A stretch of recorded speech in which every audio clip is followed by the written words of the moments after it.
सोना तो अब तक यहाँ पहुंच चुका होना चाहिए था। कहीं उरूज ने तो कब्जा नहीं कर लिया? उरूज ने नहीं, मैंने किया है। मेरा रास्ता क्यों रोक रहे हो काराबे?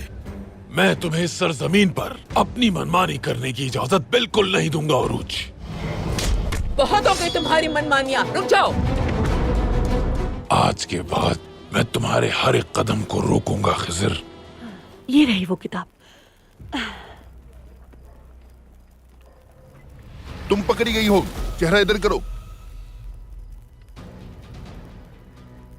वो किताब दुनिया का नक्शा मुकम्मल करने में बेहद मददगार साबित होगी।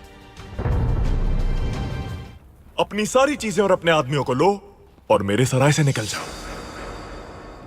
तुम्हारे हर एक लफ्ज का हिसाब लूंगा तुमसे। मेरी हिफाजत में मौजूद खातून से ऐसे बात नहीं कर सकते तुम।